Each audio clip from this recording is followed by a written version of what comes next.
When I saw my daughter on the subway with my grandson, I asked, "Why aren't you using the car I gave you?" She whispered, "My husband and his mom took it and used my family to threaten me." I just said, "Don't worry." Then I made just one call. I'm glad to have you here. Follow my story until the end and comment the city you're watching from so I can see how far my story has reached. I never expected to see my daughter on the subway at 3 in the afternoon on a Tuesday. Harper was supposed to be driving the Honda Accord I'd bought her just 8 months ago, a beautiful blue 2022 model that cost me $28,000. Money I'd gladly spent because I wanted my daughter to be safe, to have reliable transportation for herself and my 6-year-old grandson, Danny. But there she was, squeezed between a businessman reading his phone and an elderly woman with too many shopping bags, holding Danny's small hand tightly as the train swayed through another tunnel. Her hair, once bright and full of life, hung limply around her face. She looked thinner than I remembered, her cheekbones more pronounced, her eyes carrying a weight I hadn't seen since her mother died when she was 12. Danny spotted me first. His face lit up with the pure joy only a 6-year-old can manage, and he started waving frantically. "Grandpa, Grandpa!" Harper's head snapped up, her eyes wide with something that looked almost like fear before it melted into a forced smile. She whispered something urgent to Danny, who immediately stopped waving and looked confused. I made my way through the crowded car, my heart already sinking. Something was wrong, very wrong. "Harper, sweetheart," I said, settling into the empty seat across from them. "What are you doing here? Where's your car?" The smile faltered for just a moment, and I caught a glimpse of something desperate in her eyes before she reconstructed her expression. "Oh, Dad, hi. We were just running some errands downtown. You know how parking is." It was a lie. I could hear it in the way her voice pitched higher, see it in the way she wouldn't quite meet my eyes. Danny shifted restlessly beside her, his small legs swinging back and forth. He opened his mouth to say something, but Harper's grip on his hand tightened almost imperceptibly. "Parking," I repeated slowly. "Harper, you live in Brookline. There's plenty of parking near the subway station. Why didn't you drive to the station and take the train from there?" She was quiet for so long that the train stopped at 2 more stations. People got on and off around us, the usual symphony of city sounds, squeaking brakes, automated announcements, conversations in a dozen languages, filling the space where her answer should have been. Finally, when we were alone except for Danny and an old man dozing in the corner, she leaned forward and spoke in a voice so low I had to strain to hear it. "They took it." "Who took it?" But even as I asked, I was afraid I already knew the answer. "Roger and his mother." Her voice cracked on the names. They said I didn't need it anymore. That I should be grateful they let me keep the apartment." The words hit me like a physical blow. Let her keep the apartment? The apartment where she lived with her husband and son. "Harper, that car is in your name. Legally, they can't just take it." She laughed, but there was no humor in it. "Legal. Doesn't matter when." She glanced at Danny, who was thankfully distracted by something outside the window. "When they have other ways of making you cooperate." My blood pressure spiked. I'd been a lawyer for 38 years before retiring 3 years ago. I knew manipulation when I saw it, knew the signs of financial abuse, emotional control. But this was my daughter. My bright, independent daughter who'd graduated summa cum laude from Boston University, who'd once told me she'd never let anyone control her the way her mother had been controlled by her own family. "What kind of ways, Harper?" She was quiet again, her fingers nervously smoothing Danny's hair. When she finally looked at me, her eyes were swimming with tears she was fighting desperately not to shed. Roger knows things about our family, about you, things Diane found out somehow. They said if I don't cooperate, if I cause any trouble, they'll make sure I lose Danny, permanently." Her voice dropped even lower. "They said they'd use our family's reputation against me in court, make it look like I'm an unfit mother." I felt something cold and sharp settle in my stomach. "What things about our family?" But Harper shook her head quickly. "I can't. Not here." Not with Danny. She glanced around nervously as if someone might be listening. Dad, they monitor my phone. They check my bank accounts. I haven't been able to call you or see you without permission in over 2 years. 2 years. 2 years since our regular Sunday dinners had mysteriously stopped. 2 years since she'd stopped returning my calls promptly, always texting back with excuses about being busy or tired. I'd thought she was just adjusting to motherhood, to married life. I'd given her space when I should have been paying attention. Harper, listen to me. I kept my voice calm, controlled, the way I'd learned to do in court when everything was falling apart. This is going to stop. Today. She shook her head, frantically. No, Dad, you don't understand. They're too smart. They've thought of everything. Roger's mother, she's done this before. She knows exactly how to make it look like I'm the problem.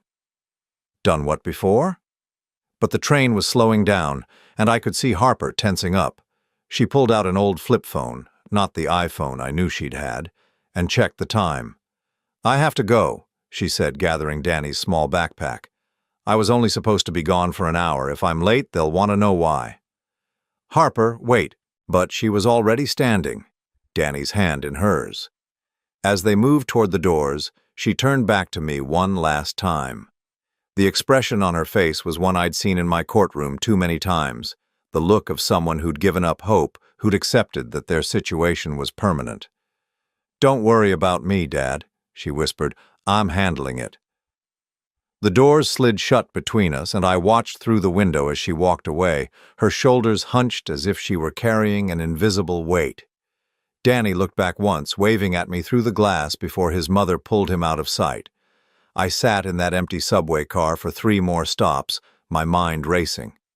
My daughter was in trouble. Real trouble. The kind that required more than a father's love and good intentions to fix. But Harper was wrong about one thing. I wasn't going to worry about her. Worrying was passive, helpless. What I was going to do was much more active.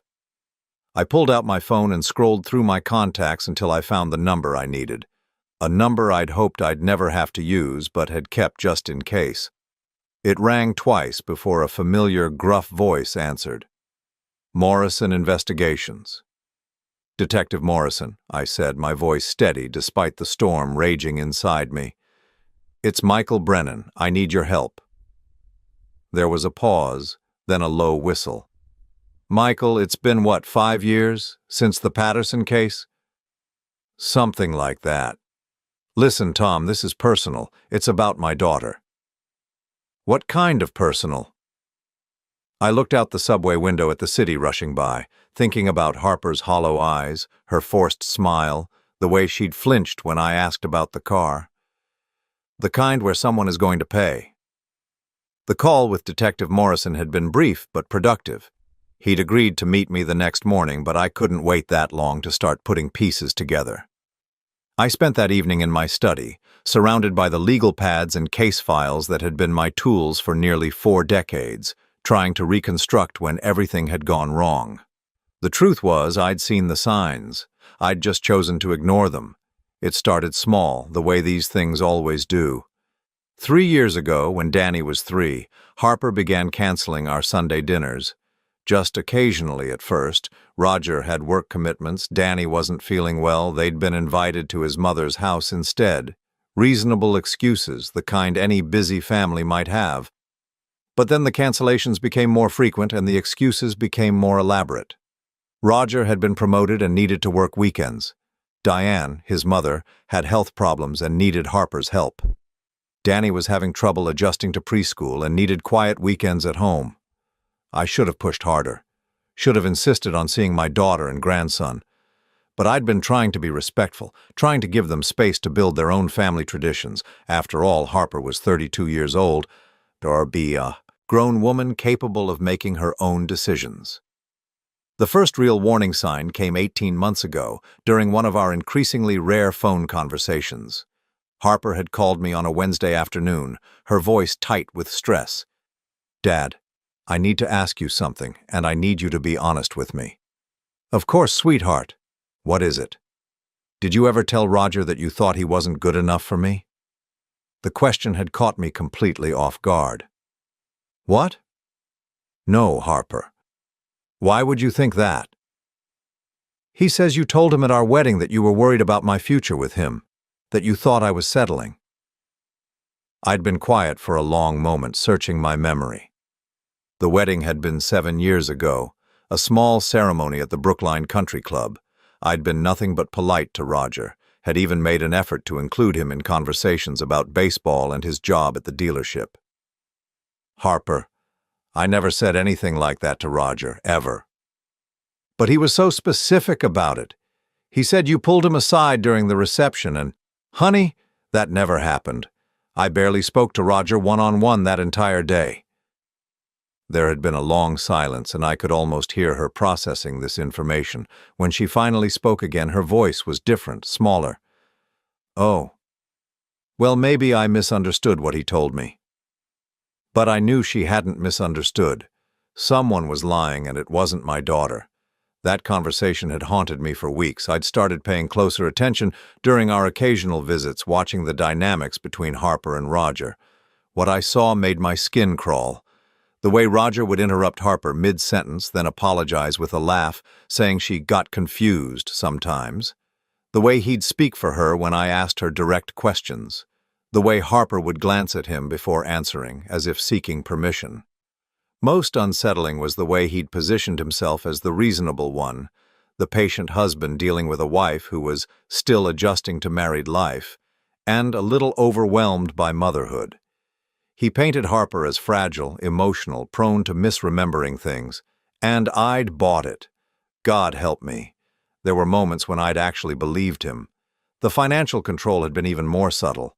It started with Roger suggesting that Harper didn't need her own credit card since they shared accounts. We're married, he'd said with that boyish smile of his. What's mine is hers, what's hers is mine. Then he'd convinced her to quit her job as a graphic designer. Danny needs his mother, Diane had said during one of their visits to my house. Daycare is so damaging to children. Harper's being selfish, putting her career before her son's well-being. Harper had been torn. She'd loved her job, had built a small but successful freelance business before Danny was born. But between Roger's subtle pressure and Diane's guilt trips, she'd gradually given it up. It's temporary, Harper had told me when she announced her decision. Just until Danny starts school. But temporary had stretched into 3 years, and I'd watched my confident, independent daughter slowly transform into someone I barely recognized. Someone who apologized for her opinions, who second-guessed herself constantly, who seemed to shrink a little more each time I saw her. The phone rang, startling me out of my memories. I glanced at the clock, 11:30 at night. Who would be calling so late? The caller ID showed Harper's name, but when I answered, it was Roger's voice I heard. Michael, sorry to call so late, but I wanted to catch you before you went to bed. Roger. I kept my voice neutral. What can I do for you? Well, Harper mentioned she ran into you on the subway today. She's a little worried that you might have gotten the wrong impression about our situation. What kind of impression? Roger laughed, that same easy laugh that had once charmed me but now set my teeth on edge. You know how Harper can be. She gets a little dramatic sometimes. I think she might have made it sound like we took her car away from her when really we're just having it serviced. Serviced? Yeah, the transmission was making some noise. My buddy owns a shop in Quincy. He's giving us a good deal on the repairs. Should have it back to her in a few days. I leaned back in my chair, studying the ceiling. Roger was good. Very good. The lie was plausible, delivered with just the right amount of casual confidence. If I hadn't seen the fear in Harper's eyes that afternoon, I might have believed him. That's good of your friend, I said. What's the name of the shop? I'd like to recommend him to my neighbors if he does good work. There was the briefest pause. Oh, you know, I can't remember the exact name off the top of my head. Tony's something or other. I'll ask Harper to get you the details.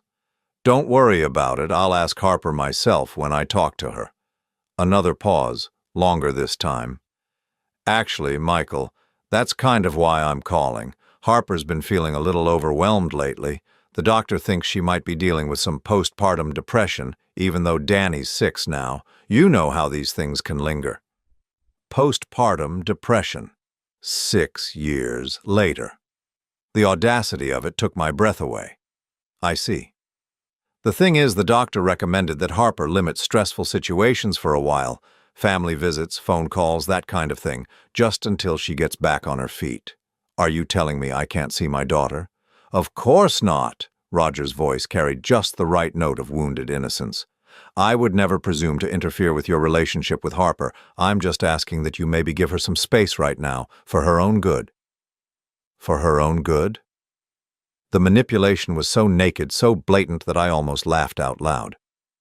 I appreciate your concern for Harper's well-being, I said carefully, but I think I know my daughter well enough to judge what's best for her. Of course you do, Roger said quickly. I didn't mean to imply otherwise. It's just that, well, Diane has some experience with these kinds of mental health issues. She's been such a help to Harper, really guiding her through this difficult time. Diane. Roger's mother. The woman who'd never liked Harper from the moment they'd met. The woman who'd made snide comments about Harper's weight during her pregnancy, who'd criticized her parenting at every opportunity, who'd somehow convinced Harper that she needed guidance from someone who clearly resented her existence. I'm sure Diane means well, I said. She does. We all do. We just want what's best for Harper and Danny. So do I. There was a long silence. When Roger spoke again, his voice had lost some of its warmth. Of course. Well, I should let you get some sleep. Thanks for understanding about the car situation. I'll make sure Harper explains everything when she's feeling more like herself. The line went dead. I sat in my study for a long time after that, staring at the phone and thinking about patterns, about the way predators isolated their prey, cut them off from support systems, made them dependent. I thought about the conversation I'd had with Harper 18 months ago, about Roger's claim that I'd insulted him at their wedding, about how Harper's voice had changed when I'd denied it, how she'd sounded like someone who was just beginning to realize she'd been lied to. Most of all, I thought about the fear in her eyes on the subway, and the way she'd looked around nervously as if someone might be watching. Someone was watching, someone was always watching, but two could play that game. I reached for my phone and scrolled through my contacts again, this time looking for a different number, one I hadn't called in years but knew would still be active. It rang 4 times before a sleepy voice answered. Marcus Webb. Marcus, it's Michael Brennan. I'm sorry to call so late, but I need a favor. Marcus was a private investigator I'd worked with on several difficult divorce cases. Discreet, thorough, and completely without scruples when it came to protecting his clients' interests. Michael, Jesus, what time is it? Late. Listen, I need you to look into someone for me. Roger Castellano, mid-30s, works at a car dealership in Newton. I want to know everything, his financial history, employment record, previous relationships, everything. There was a pause as Marcus woke up fully. This personal or professional? Personal, and Marcus, I need it fast. How fast? I thought about Harper's hollow eyes, about the fear in her voice when she'd told me about the threats. Yesterday. Detective Morrison looked exactly the same as he had 5 years ago, when we'd worked together on the Patterson custody case. Still built like a linebacker, still wearing the same style of rumpled brown jacket, still carrying himself with the quiet confidence of someone who'd seen every kind of human ugliness and lived to tell about it. We met at Murphy's Diner on Commonwealth Avenue, a place where the coffee was strong and the booths were deep enough to have private conversations. I'd arrived 10 minutes early, but Morrison was already there, nursing a cup of black coffee and reading through a manila folder that was thicker than I'd expected. You work fast, I said, sliding into the booth across from him. When Michael Brennan calls in a favor, I pay attention. He closed the folder and looked at me with those sharp gray eyes that had intimidated countless witnesses over the years. Tell me about your daughter. I told him everything, about the subway encounter, about Harper's fear, about the phone call from Roger. Morrison listened without interrupting, occasionally making notes on a small pad. When I finished, he was quiet for a long moment. How much do you know about your son-in-law's previous relationships? Not much. Harper mentioned he'd had a serious girlfriend before her, but they broke up because she moved away for work. Why? Morrison opened the folder and pulled out a photograph. It showed a young woman with dark hair and nervous eyes sitting in what looked like a police station. This is Amanda Walsh. She dated Roger for 3 years. From 2011 to 2014, she filed a restraining order against him in January of 2015. My blood chilled. What happened? According to the police report, Roger had been controlling her finances, monitoring her communications, and threatening to harm himself if she left him. Sound familiar? It sounded very familiar. I stared at the photograph, seeing echoes of Harper's hollow expression in this stranger's face. There's more, Morrison continued, pulling out another file. Jessica Martinez dated Roger from 2015 to 2017. No restraining order, but she did file a complaint with the Better Business Bureau about Roger's mother. Diane, what kind of complaint? Diane apparently convinced Jessica to invest $15,000 in a business venture that never materialized. When Jessica asked for her money back, Diane claimed there had been a misunderstanding about the terms. Morrison laid out more photographs, more documents. 3 women in total, all between the ages of 25 and 35 when they'd met Roger. All had ended up isolated from their families, financially dependent, and emotionally shattered. The pattern is always the same, Morrison explained. Roger targets women who are independent but emotionally vulnerable. Women who've lost a parent, who've moved away from their support systems, who are looking for stability. He's charming at first, incredibly romantic. Makes them feel like they're the center of his world. I thought about Harper at 25, still grieving her. Mother's death, working long hours to build her freelance business. The perfect target. Then what happens? The isolation starts slowly. He finds reasons why their friends are bad influences, why their families don't understand their relationship. He encourages them to quit their jobs, to become financially dependent on him. By the time they realize what's happening, they're trapped. Morrison pulled out a legal document. This is the really interesting part. All 3 of these women had assets when they met Roger. Savings accounts, cars, inheritances. By the time they broke up with him, they had nothing. He stole from them? Legally, no. They signed documents giving him access to their accounts, put his name on their car titles, agreed to investments that benefited him. But they all claim they were coerced, that he used emotional manipulation and threats to get them to cooperate. I felt sick. What kind of threats? Suicide threats were common. He'd threaten to kill himself if they left him, if they didn't do what he wanted. Amanda Walsh told police that Roger once stood on the edge of a highway overpass, threatening to jump unless she agreed to take out a loan to pay off his gambling debts. And they all believed him? Morrison's expression was grim. Michael, you've been practicing law long enough to know how manipulation works. These women weren't stupid or weak. They were systematically broken down over a period of years. Roger is very, very good at what he does. What about his mother? Diane's role in all this? That's where it gets really ugly. Diane provides the legitimacy, the motherly approval that makes the whole thing seem normal.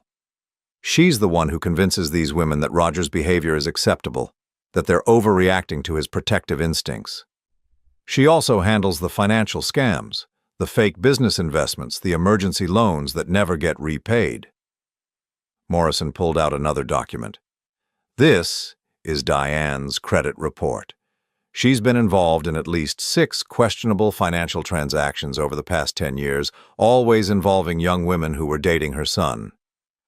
I stared at the papers spread across the diner table, feeling a cold rage building in my chest. This wasn't just about Roger being a bad husband. This was about 2 people who had turned emotional abuse into a business model. Where are these women now? Amanda Walsh moved back to California to live with her sister, lost her house, her car, everything. Jessica Martinez is in therapy trying to rebuild her life. The 3rd woman, Kelly Chen, took out a restraining order against both Roger and Diane last year. Last year, while Roger was married to Harper? Apparently, Roger had been contacting Kelly on social media, telling her he'd made a mistake, that he wanted to work things out. When she refused to see him, Diane started showing up at her workplace, claiming Kelly owed them money from their previous relationship. The pieces were falling into place now, creating a picture so ugly I could barely process it. Roger hadn't just been unfaithful to Harper, he'd been running a parallel scheme, trying to rekindle relationships with his previous victims. Does Harper know about any of this? Morrison shook his head. I doubt it. Roger and his mother are experts at compartmentalization. They keep their victims isolated from each other, make each one believe she's special, that the problems in the relationship are her fault. I thought about Harper's voice on the subway, the way she'd said Roger and Diane had threatened to use our family's reputation against her. What kind of leverage do they have over Harper specifically? Morrison consulted his notes. I'm still working on that, but based on the pattern, they've probably convinced her that she's an unfit mother in some way, that she's mentally unstable or financially irresponsible. They create a narrative where the victim is always at fault, always in need of their guidance and control. How do we stop them? That's the tricky part. Everything Roger and Diane do is technically legal. The financial coercion happens gradually with signed documents. The emotional abuse is hard to prove, and they're smart enough to avoid anything that would constitute criminal behavior. Morrison leaned forward, his voice dropping lower. But there's one thing working in our favor. Roger's getting sloppy. The fact that he tried to restart things with Kelly Chen while married to Harper shows he's overconfident, taking bigger risks. What does that mean for Harper? It means we set a trap. We give Roger enough rope to hang himself, and we make sure Harper is protected when he does. I felt a spark of hope for the first time since seeing Harper on the subway. What kind of trap? Morrison smiled, and it wasn't a pleasant expression. Roger thinks he's the smartest person in the room. He's used to dealing with isolated, vulnerable women who have no one to turn to for help. But Harper has something his other victims didn't have. What's that? She has a father who's not going to let this slide, and she has a father who knows exactly how to destroy someone using the legal system. Morrison gathered up his files and slid them across the table to me. Take these home, study them. Learn everything you can about Roger and Diane's methods, because we're going to use their own tactics against them. As we stood to leave, Morrison grabbed my arm. Michael, there's one more thing you need to know. According to my sources, Roger has been telling people that Harper is mentally unstable, that she's been having episodes. He's building a case for custody of your grandson. The rage I'd been keeping contained finally boiled over my dead body. That's the spirit, Morrison said grimly.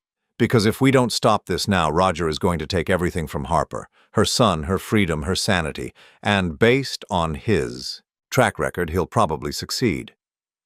I walked out of that diner with a burning determination I hadn't felt since my prosecuting days. Roger and Diane had picked the wrong family to target. They'd mistaken Harper's kindness for weakness, her trust for stupidity. They were about to learn the difference between a victim with no resources and a victim whose father had spent 4 decades learning how to destroy people professionally. The game was about to change, and this time, I was going to be the one making the rules. I had work to do, phone calls to make, a case to build, and Roger Castellano was about to discover that some fathers don't just get mad, they get methodical. The plan Morrison and I developed was elegant in its simplicity. Roger's greatest weakness was his arrogance. He believed he was smarter than everyone around him, more sophisticated than the authorities, more manipulative than his victims' families. We were going to use that arrogance to destroy him. It started with a phone call. I dialed Roger's number at exactly 8:15 on a Friday morning, knowing he'd be at the dealership, probably between customers. I'd rehearsed what I was going to say, but I needed to sound spontaneous, like a concerned father reaching out in good faith. Roger, it's Michael. Do you have a minute to talk? Michael, of course. Is everything okay? The false warmth in his voice made my skin crawl, but I forced myself to match his tone. Everything's fine. I've just been thinking about our conversation the other night, and I wanted to apologize if I seemed resistant to your suggestions about Harper. There was a pause. I could almost hear Roger recalibrating, trying to figure out what angle I was playing. No need to apologize, Michael. I know you love Harper. We all want what's best for her. That's exactly why I'm calling. I've been doing some research about postpartum depression, and I think you might be right about Harper needing professional help. I'd like to contribute to her treatment, maybe help with the medical bills. The silence stretched longer this time. When Roger finally spoke, I could hear the excitement he was trying to hide. That's incredibly generous, Michael.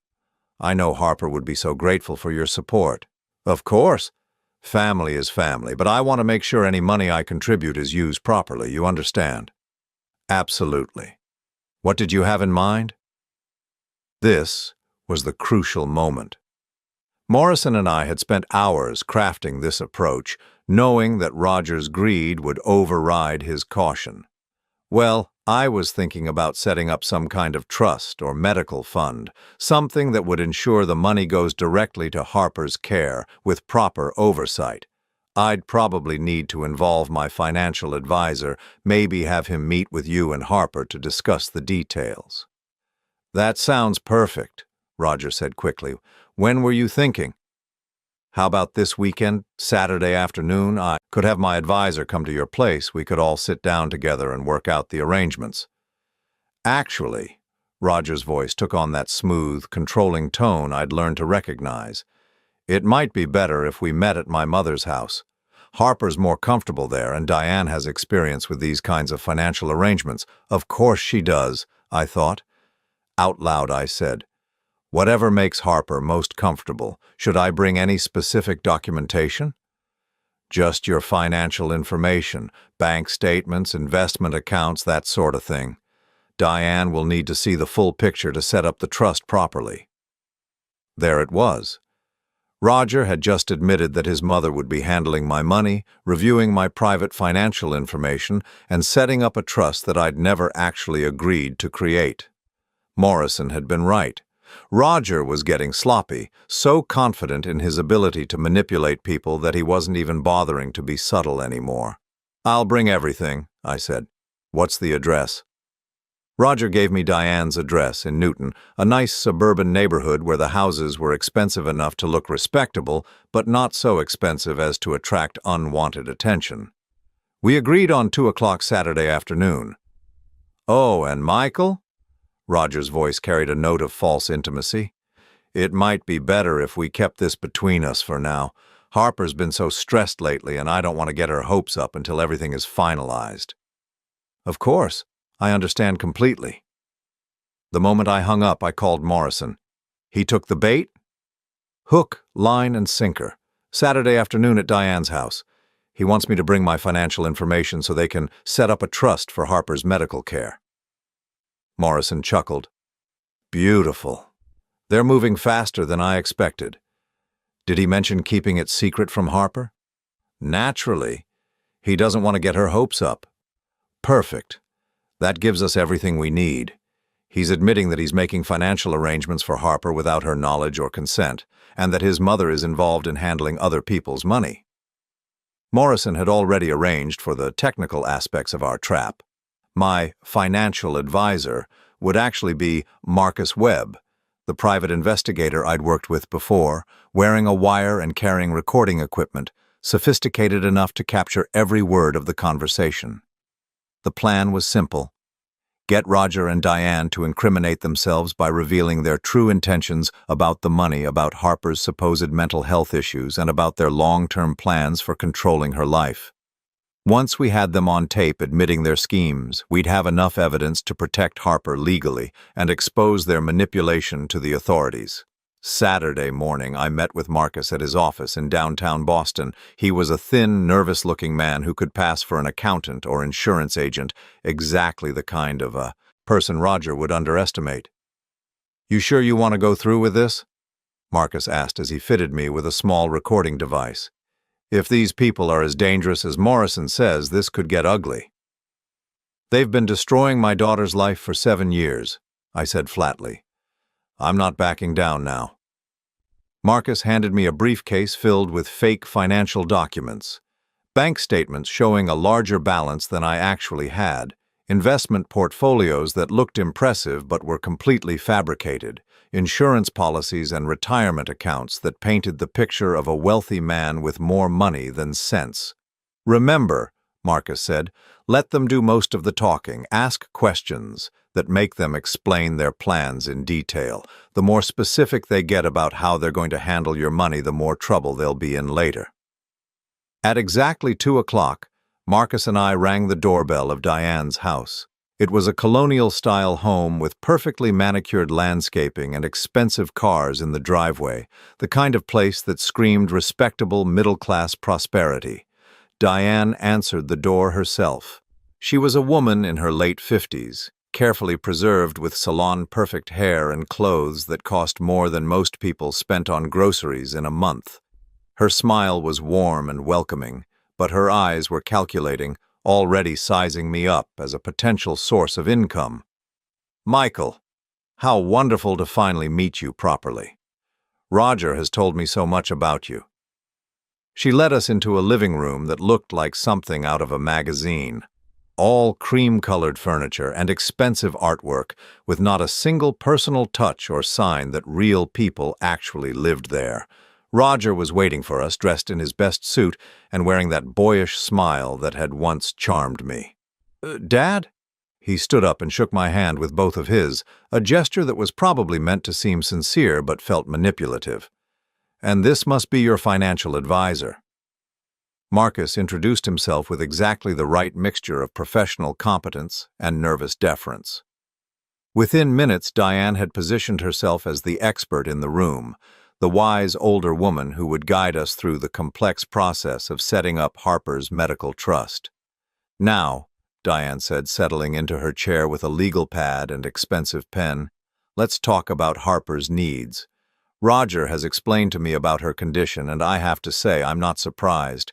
I saw the signs early in their marriage, but Harper was always so resistant to getting help." "What kind of signs?" Marcus asked innocently. "Oh, the usual things. Mood swings, irrational behavior, difficulty managing money. She's always been impulsive, you know. That's why it's so important that any financial support be properly structured and supervised." Roger nodded gravely. "We've tried to help her manage her expenses, but she gets defensive whenever we offer guidance. That's part of the illness, unfortunately."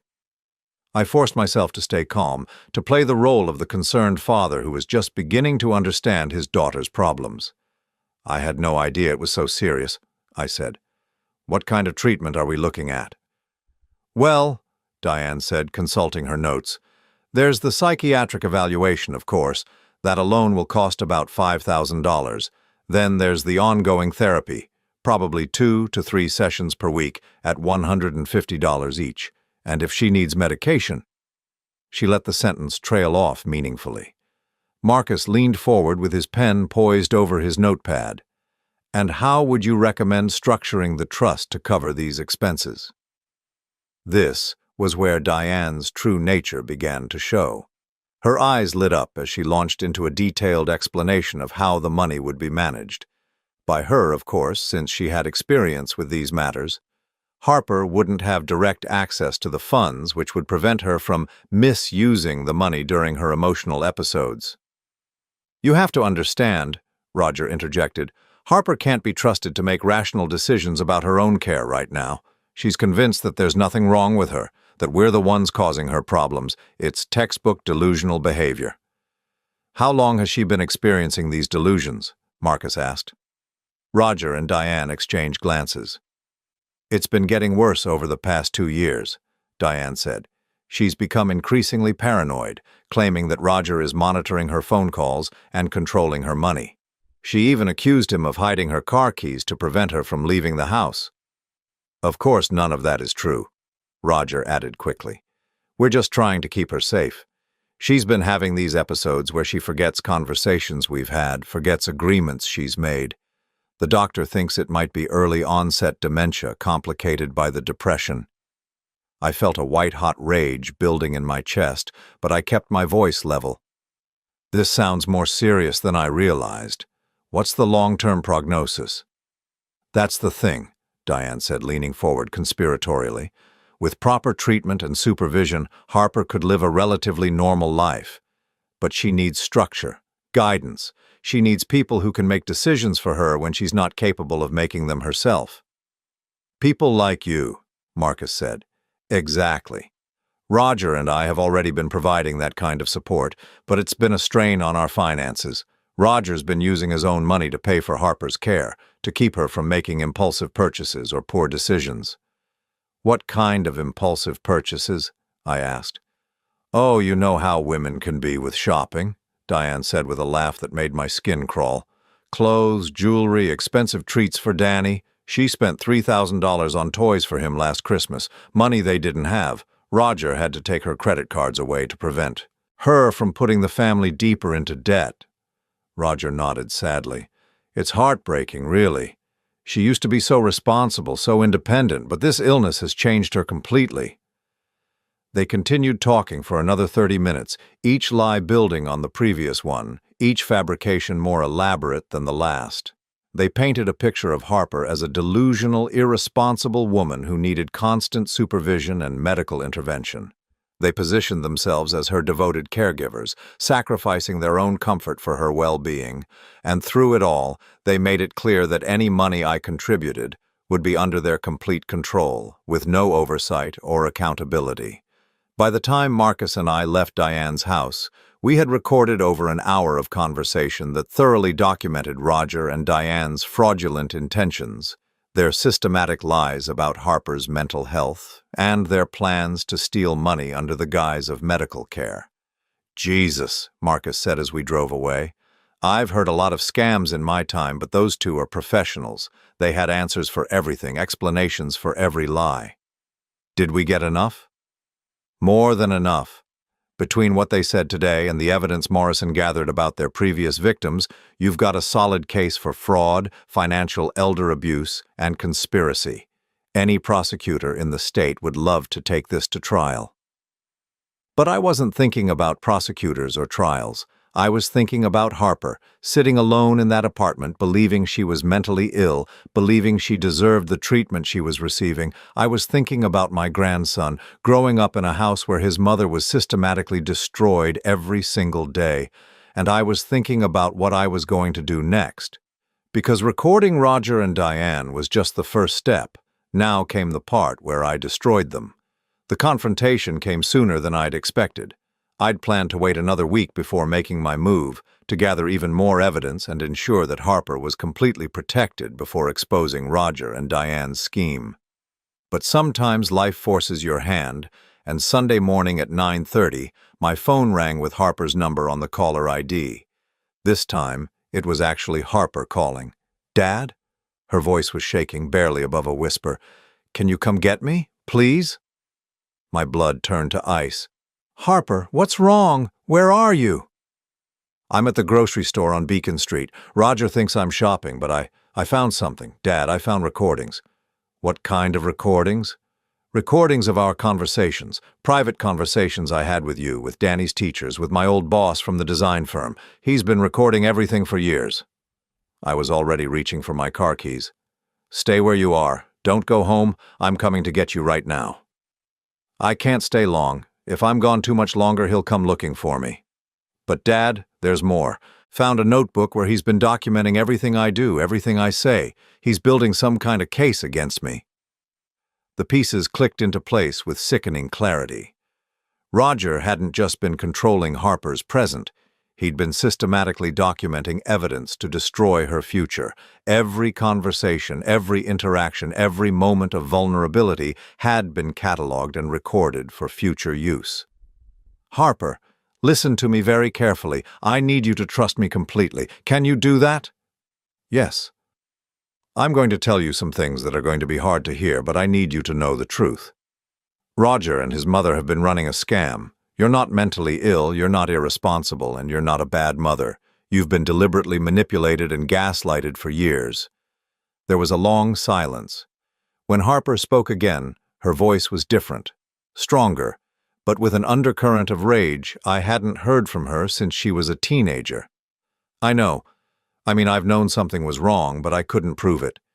Every time I tried to think clearly about what was happening, Roger would show me evidence of things I'd supposedly said or done, things I couldn't remember. Because they never happened.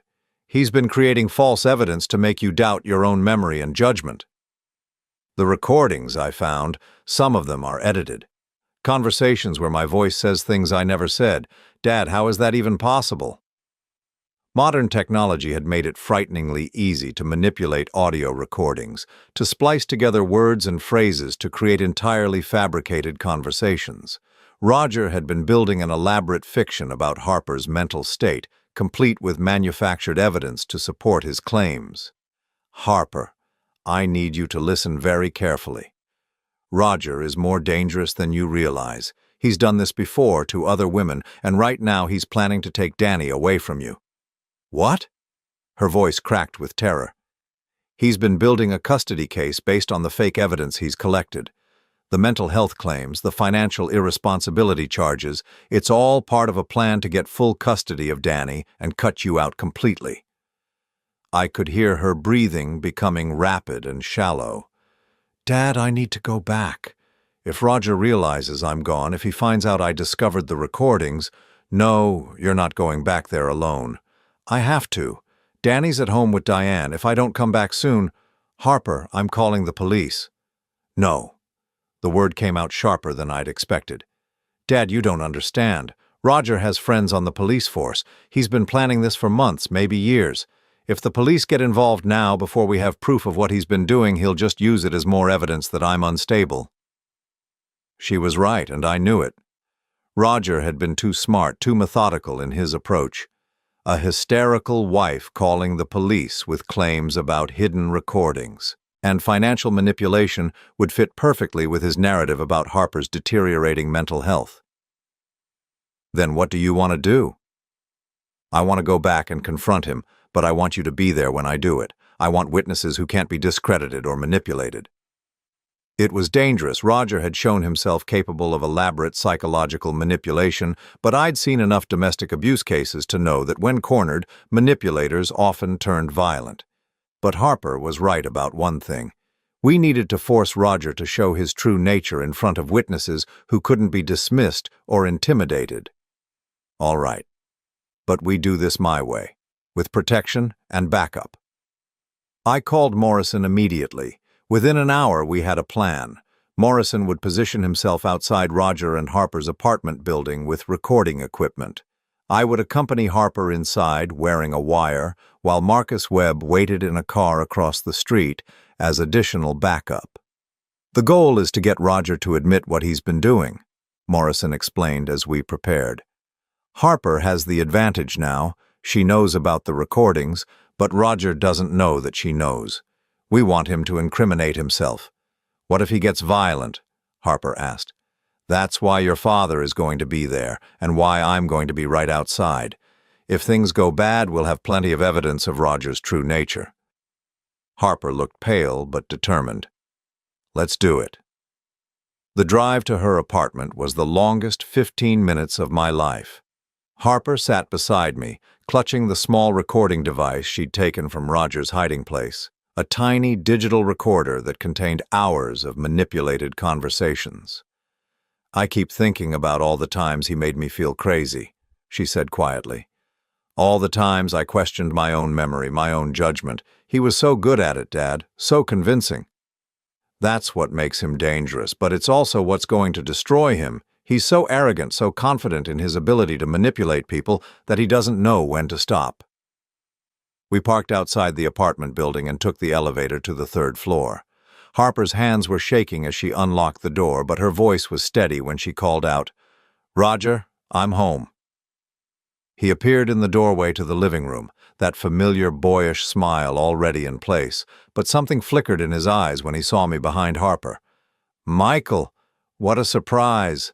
Harper didn't tell me you were coming by." "I invited him," Harper said, her voice carefully neutral. "We need to talk."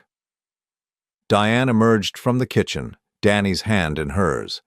My grandson looked confused and a little frightened by the sudden tension in the room. "Grandpa?" Danny ran toward me and I scooped him up, holding him tight. Whatever happened next, I wasn't going to let this little boy be traumatized by it. "Hey, buddy, why don't you go to your room and play for a little while? The grown-ups need to have a boring conversation." Danny nodded and scampered off down the hallway. Once I heard his bedroom door close, Harper pulled out the small recording device and set it on the coffee table. "I found this," she said simply. The change in Roger's expression was instantaneous. The boyish charm vanished, replaced by something cold and calculating. Diane took a step backward, her face going pale. "Harper, sweetheart, what exactly do you think you found?" "Recordings of my private conversations that have been edited to make me sound unstable, irresponsible, delusional." Harper's voice was gaining strength with each word. "Conversations that never actually happened the way they appear on these recordings." Roger looked from Harper to me, his mind clearly racing.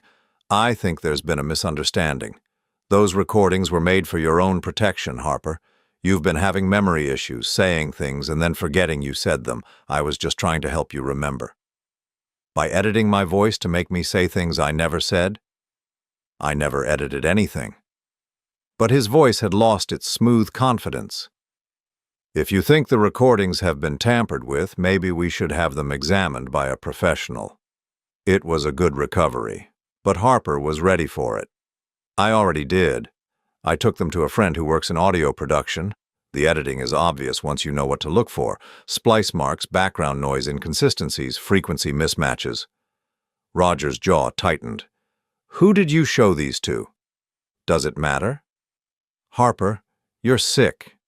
You're having paranoid delusions about people trying to harm you. This is exactly the kind of behavior the doctors warned us about." "What doctors?" I interjected. "Harper hasn't seen any doctors for mental health issues." Diane stepped forward, trying to regain control of the narrative. "Michael, you don't understand how serious Harper's condition has become. She's been refusing treatment, refusing to acknowledge that she needs help." "The only thing I need help with," Harper said, her voice rising slightly, "is getting you people out of my life." Roger's mask finally slipped completely. "You ungrateful bitch! After everything I've done for you, everything my mother has done, this is how you repay us?"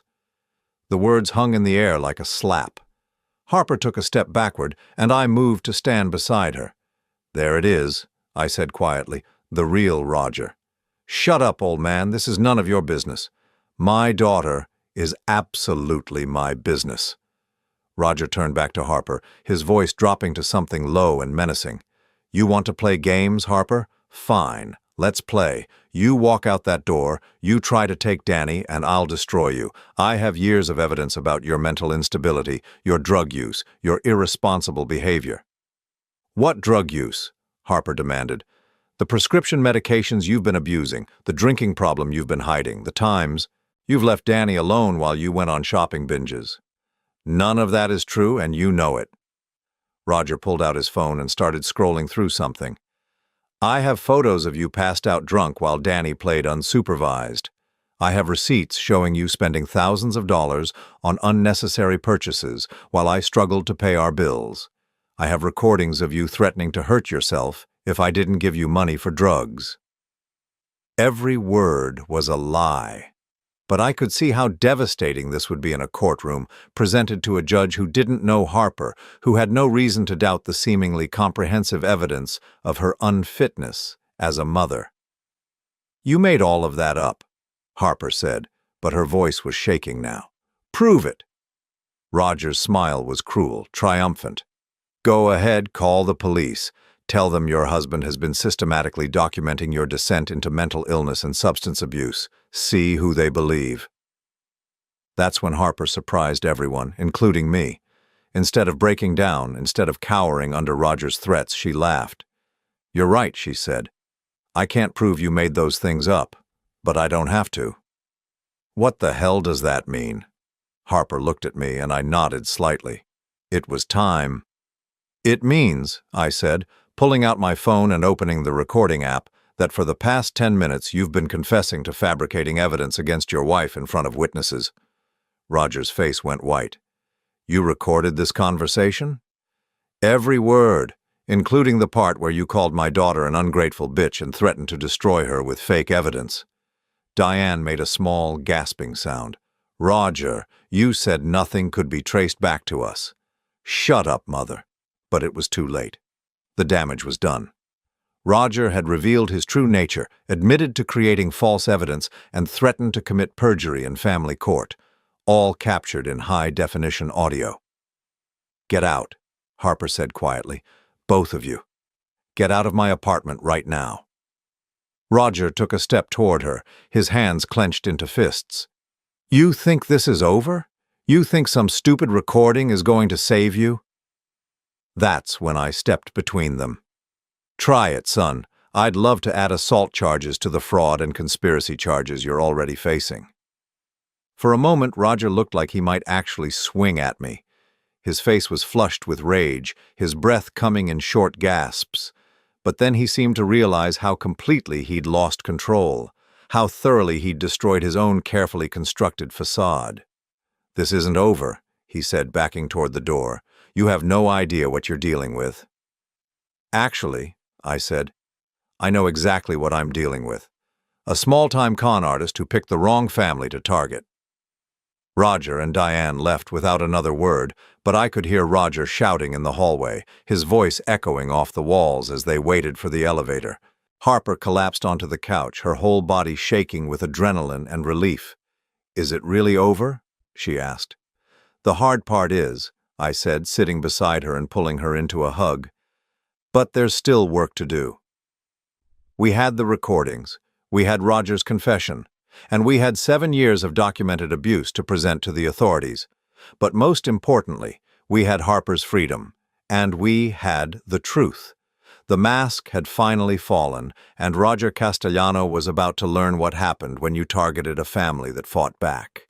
6 months later, I sat in the kitchen of my house in Brookline, watching Harper help Danny with his homework at the same table where I'd once helped her with hers.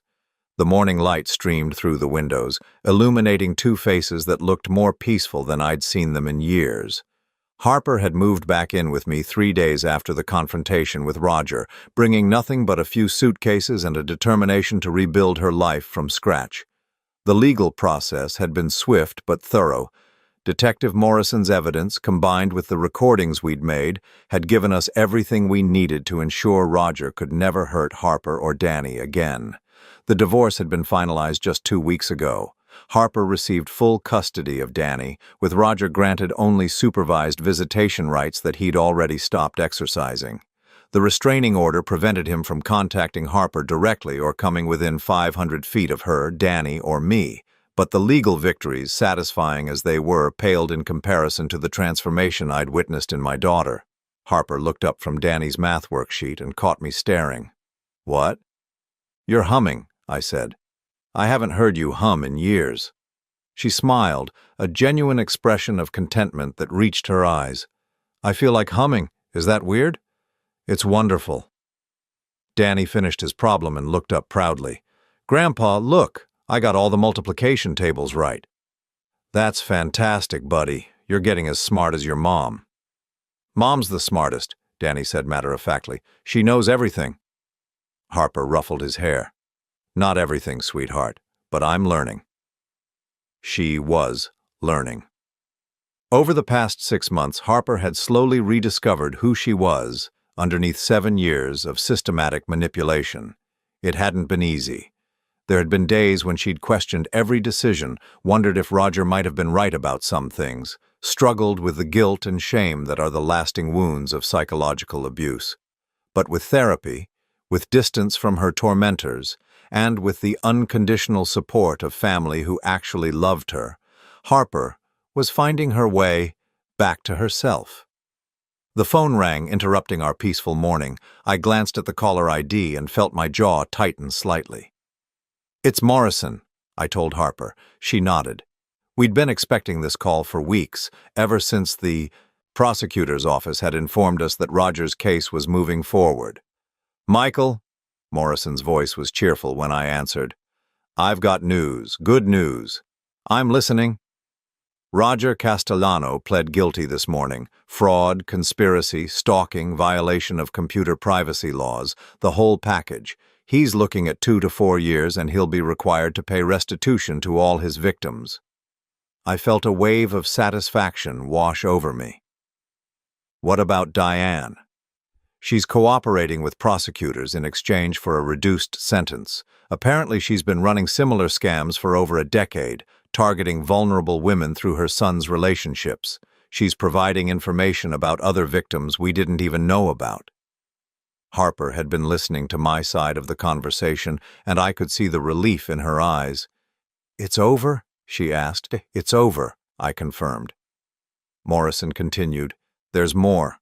Roger's been ordered to undergo psychological evaluation and treatment, and the restraining order has been extended for 5 years, renewable if necessary."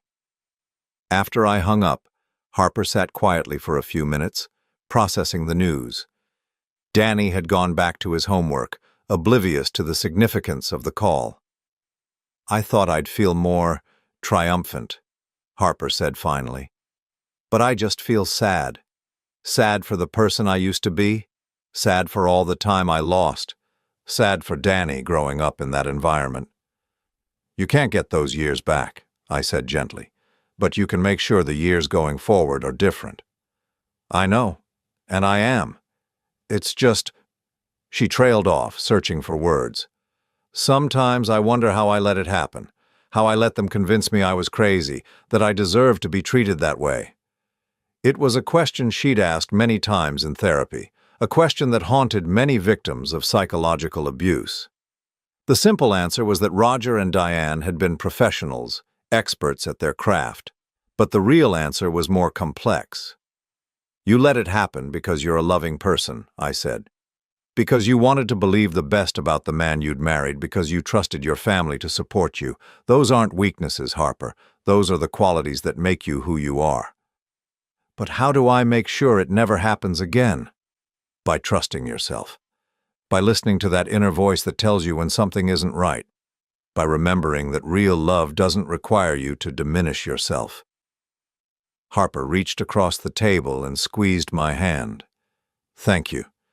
For not giving up on me, for fighting for me even when I couldn't fight for myself." "You never stopped fighting," I said. "You just fought quietly in ways Roger couldn't see or understand. You protected Danny, you maintained your sanity, you survived. That took incredible strength." Danny looked up from his homework.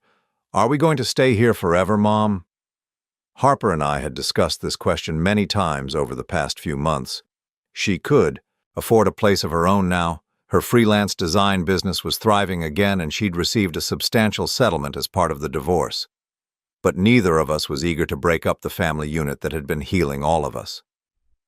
"Would you like to stay here?" Harper asked Danny. "Yes, Grandpa makes the best pancakes, and he helps me with my science projects, and he doesn't get mad when I'm loud." Harper laughed, the sound bright and genuine. "Well, if it's okay with Grandpa, I think we can work something out." "It's more than okay," I said. "This house has been too quiet for too long."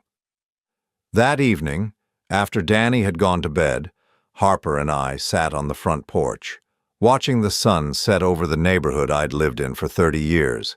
It was the same porch where I'd taught her to ride a bike, where we'd had countless conversations about school and friends and dreams for the future.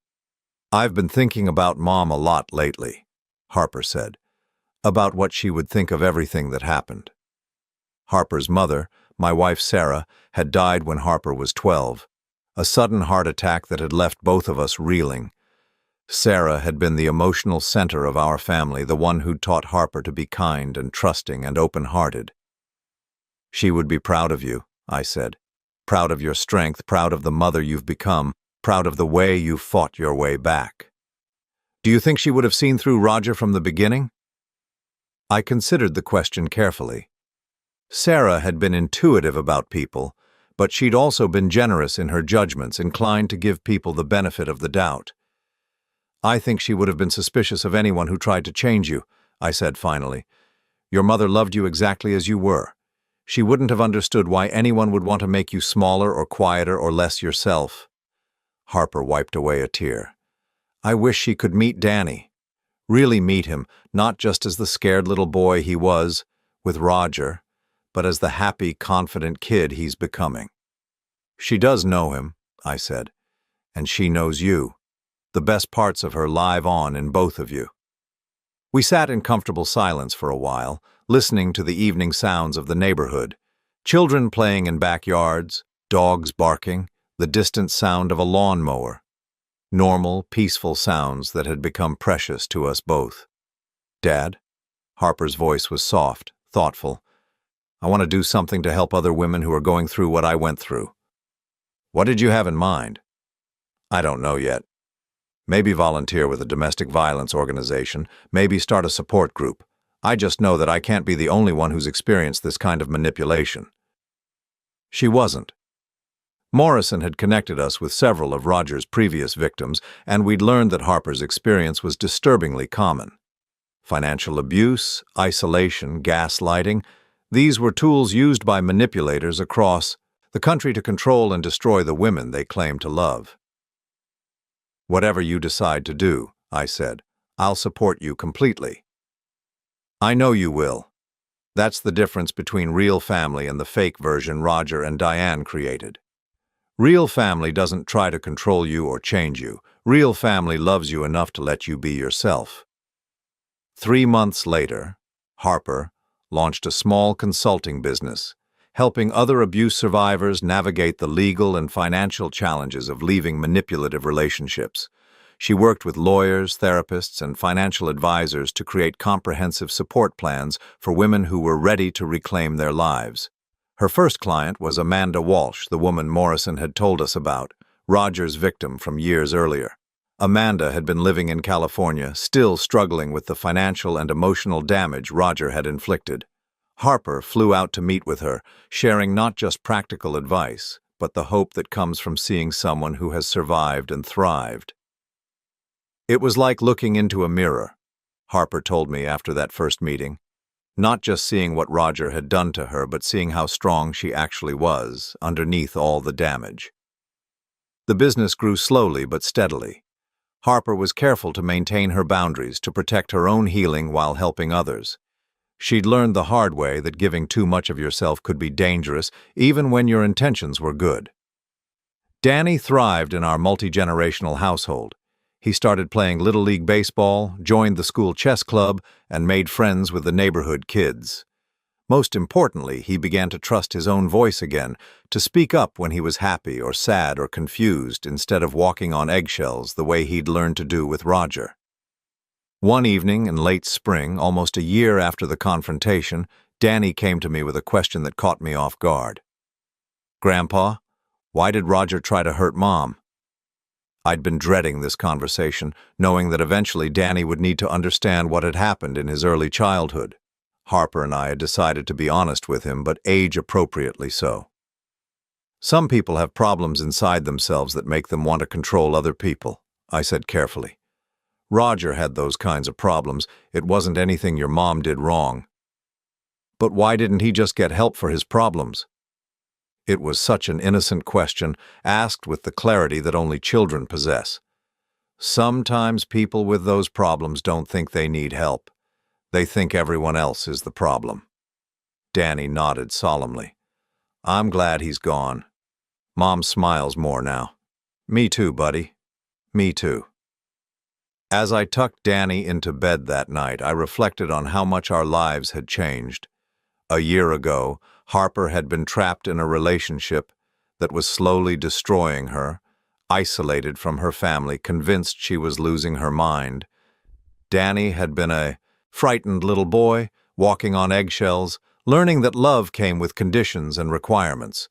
Now our house was full of laughter, of genuine affection, of the kind of unconditional love that makes people feel safe enough to be themselves. Harper appeared in Danny's doorway as I finished the bedtime story. "Good night, sweetheart," she said, kissing her son's forehead. "Good night, Mom. Good night, Grandpa. I love you both." "We love you too," Harper and I said in unison. Later, as Harper and I cleaned up the kitchen, she paused in her dishwashing to look at me. You know what the best part of all this is? What's that? I'm not afraid anymore. For 7 years, I lived with this constant anxiety, this feeling that I was always doing something wrong, always disappointing someone. Now, when I wake up in the morning, I don't have to worry about what mood Roger will be in or what new way he'll find to make me feel small. She dried her hands and leaned against the counter. I get to just be. Be a mother, be a daughter, be myself. It's such a simple thing, but it feels revolutionary.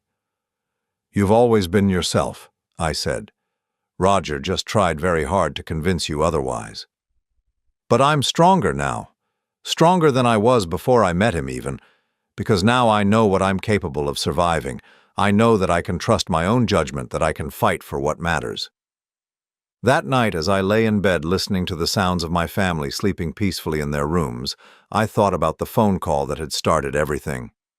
Harper's whispered plea from the subway, her confession about the stolen car and the threats. I thought about how close we'd come to losing her completely, how Roger's plan might have succeeded if Harper hadn't found those recordings, if she hadn't had the courage to reach out for help.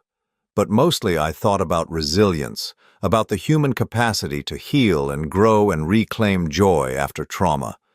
Harper hadn't just survived Roger's manipulation, she'd emerged from it stronger, wiser, more compassionate. She'd turned her pain into purpose, her experience into empathy for others who were suffering. The next morning, I found Harper in the kitchen early, making coffee and humming quietly to herself.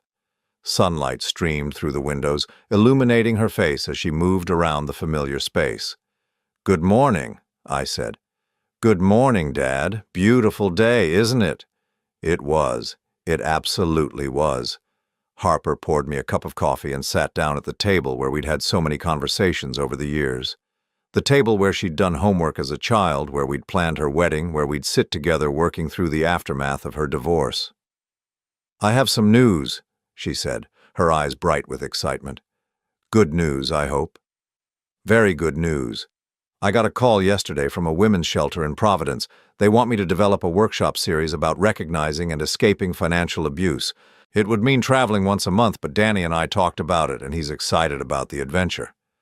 I felt a surge of pride so strong it almost took my breath away. "Harper, that's wonderful. It feels like everything is coming full circle. All the pain, all the struggle, it's becoming something meaningful, something that can help other people." She reached across the table and took my hand. "Thank you for never giving up on me. Thank you for seeing who I really was, even when I couldn't see it myself. Thank you for letting me fight for you. Thank you for trusting me enough to ask for help." We sat together in comfortable silence, father and daughter, survivors and victors, planning for a future that was finally truly ours to create. The silent control was over. In its place was something much more powerful, the loud, joyful, unashamed sound of a family that had found its voice again. And we were never going to be quiet about our freedom again.